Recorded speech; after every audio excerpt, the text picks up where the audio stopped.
ನಮಸ್ಕಾರ ಸ್ನೇಹಿತರೆ, ನಾನಿವತ್ತಿನ ದಿನ ನಿಮ್ಮ ಜೊತೆ ಒಂದೊಳ್ಳೆ ಸ್ನ್ಯಾಕ್ಸ್ ರೆಸಿಪಿ ಬ್ರೆಡ್ ಸ್ಯಾಂಡ್ವಿಚ್ ಹೇಗೆ ಮಾಡೋದು ಅಂತ ತೋರಿಸ್ತಾ ಇದ್ದೀನಿ. ಮನೆಯಲ್ಲೇ 10 ನಿಮಿಷದಲ್ಲಿ ರುಚಿಯಾದಂಥ ಸ್ಯಾಂಡ್ವಿಚನ್ನು ತಯಾರು ಮಾಡಿಬಿಡ್ಬೋದು. ಬೆಳಗ್ಗೆ ಬ್ರೇಕ್ಫಾಸ್ಟ್ ಅಥವಾ ಈವ್ನಿಂಗ್ ಸ್ನ್ಯಾಕ್ಸ್ಗೆ ತುಂಬ ಈಸಿಯಾಗಿ ರೆಡಿ ಮಾಡ್ಕೊಂಡು ಮನೆಯಲ್ಲಿ ಈ ಸರಳ ವಿಧಾನದಲ್ಲಿ ಸ್ಯಾಂಡ್ವಿಚ್ನ ರೆಡಿ ಮಾಡಿದ್ರೆ ಖಂಡಿತವಾಗಿಯೂ ಹೊರಗಡೆ ತಿನ್ನೋದನ್ನೇ ನಿಲ್ಲಿಸ್ಬಿಡ್ತೀರಾ, ಅಷ್ಟು ರುಚಿಯಾಗಿ ಬರುತ್ತೆ. ಬನ್ನಿ ಹೇಗೆ ತಯಾರು ಮಾಡೋದು ಅಂತ ನೋಡೋಣ. ಅದಕ್ಕೂ ಮುಂಚೆ ನಮ್ಮ ಚಾನಲ್ ಛಾಯಾ ರುಚಿಲೋಕ ಪ್ಲೀಸ್ ಸಬ್ಸ್ಕ್ರೈಬ್ ಮಾಡಿಕೊಳ್ಳಿ, ಬೆಲ್ ಐಕಾನ್ ಪ್ರೆಸ್ ಮಾಡಿ ನೋಟಿಫಿಕೇಶನ್ಗಾಗಿ ಆಲ್ ಎಂದು ಕೊಡಿ. ಸ್ಯಾಂಡ್ವಿಚ್ ಮಾಡಲಿಕ್ಕೆ ಮೊದಲಿಗೆ ನಾನಿಲ್ಲಿ ಗ್ರೀನ್ ಚಟ್ನಿಯನ್ನು ರೆಡಿ ಮಾಡ್ಕೋತಾ ಇದ್ದೀನಿ. ಗ್ರೀನ್ ಚಟ್ನಿ ತುಂಬ ಒಳ್ಳೆ ರುಚಿ ಕೊಡುತ್ತೆ. ತಯಾರು ಮಾಡಲಿಕ್ಕೆ ಕೊತ್ತಂಬರಿ ಸೊಪ್ಪು ಒಂದು ಅರ್ಧ ಕಟ್ಟಷ್ಟು ಬೇಕಾಗುತ್ತೆ, ಪುದೀನ ಸ್ವಲ್ಪ, 1 ಟೀ ಸ್ಪೂನಷ್ಟು ಜೀರಿಗೆ ತೊಗೊಂಡಿದ್ದೀನಿ, 2 ಟೀ ಸ್ಪೂನಷ್ಟು ಹುರ್ಗಡ್ಲೆ ತೊಗೊಂಡಿದ್ದೀನಿ. ನಂತರ ಬೆಳ್ಳುಳ್ಳಿ, 1 ಬೆಳ್ಳುಳ್ಳಿನ ಬಿಡಿಸಿಟ್ಕೊಂಡಿದ್ದೀನಿ. ಹಾಗೆ 1/4 ಇಂಚಷ್ಟು ಶುಂಠಿ, 1 ನಿಂಬೆಹಣ್ಣಿನ ಹೋಳು, ಹಾಗೆ 3 ಹಸಿಮೆಣಸಿನ್ಕಾಯಿ ಬೇಕಾಗತ್ತೆ, ಸ್ವಲ್ಪ ರುಚಿಗೆ ಉಪ್ಪು. ಈಗ ಇದಿಷ್ಟು ಪದಾರ್ಥಗಳನ್ನು ಒಂದು ಮಿಕ್ಸಿ ಜಾರಿಗೆ ಹಾಕೊಳ್ಳೋಣ.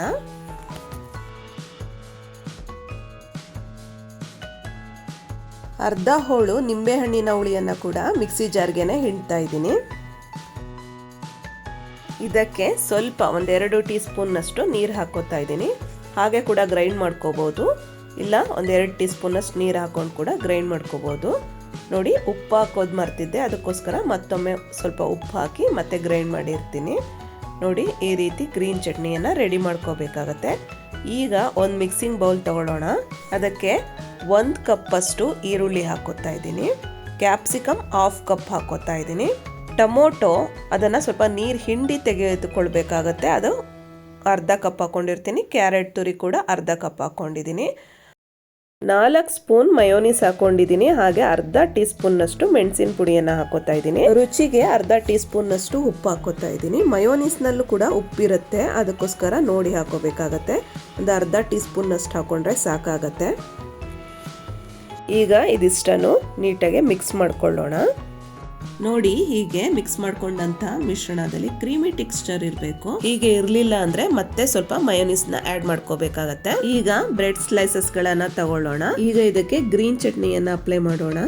ನೋಡಿ, ಬ್ರೆಡ್ ಸ್ಲೈಸಸ್ನ ಒಂದು ಸೈಡ್ ಮಾತ್ರ ಗ್ರೀನ್ ಚಟ್ನಿಯನ್ನ ಅಪ್ಲೈ ಮಾಡ್ತಾ ಇದ್ದೀನಿ. 2 ಬ್ರೆಡ್ ಸ್ಲೈಸ್ನ ಒಂದು ಸೈಡಿಗೆ ಮಾತ್ರ ಗ್ರೀನ್ ಚಟ್ನಿಯನ್ನ ಪೂರ್ತಿಯಾಗಿ ನೀಟಾಗಿ ಅಪ್ಲೈ ಮಾಡಬೇಕಾಗತ್ತೆ. ಈಗ ಇದಕ್ಕೆ ಮಯೋನೀಸ್ ಹಾಗೆ ವೆಜಿಟೇಬಲ್ಸ್ ಮಿಶ್ರಣವನ್ನ ಹಾಕೊಳ್ಳೋಣ. ನೋಡಿ, ಈ ರೀತಿ ಸ್ಪೂನ್ನಲ್ಲಿ ಹಾಕೋತಾ ನೀಟಾಗಿ ಸ್ಪ್ರೆಡ್ ಮಾಡಬೇಕಾಗತ್ತೆ. ಈಗ ಇನ್ನೊಂದು ಬ್ರೆಡ್ನ ಅದರ ಮೇಲಿಟ್ಟು ಕವರ್ ಮಾಡ್ತಾ ಇದ್ದೀನಿ. ನೋಡಿ, ಈ ರೀತಿ ಇಟ್ಟು ಸ್ವಲ್ಪ ಲೈಟಾಗಿ ಪ್ರೆಸ್ ಮಾಡೋಣ. ಈಗ ಸ್ಟವ್ ಮೇಲೆ ಒಂದು ತವ ಇಟ್ಕೊಂಡು ಅದಕ್ಕೆ 1 ಸ್ಪೂನ್ ಅಷ್ಟು ಬೆಣ್ಣೆ ಹಾಕ್ತಾ ಇದ್ದೀನಿ.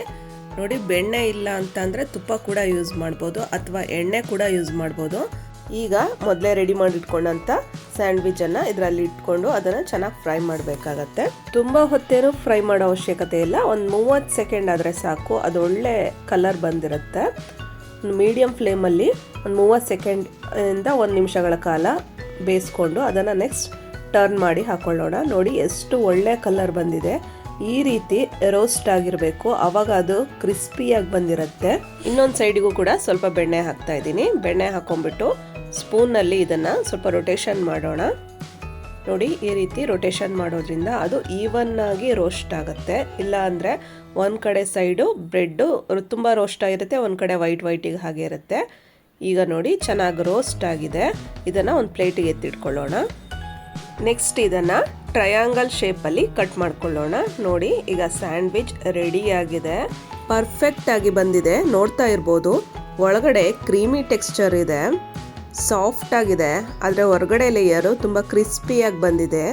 ಈ ರೀತಿ ಇದ್ದರೆ ತುಂಬ ರುಚಿಯಾಗಿರುತ್ತೆ. ಬಿಸಿ ಬಿಸಿ ಇರುವಾಗಲೇ ಸರ್ವ್ ಮಾಡಿ. ಇವತ್ತಿನ ರೆಸಿಪಿ ಇಷ್ಟ ಆದರೆ ಲೈಕ್ ಮಾಡಿ, ನಮ್ಮ ಚಾನಲನ್ನು ಸಬ್ಸ್ಕ್ರೈಬ್ ಮಾಡಿಕೊಳ್ಳಿ. Thank you. Bye bye.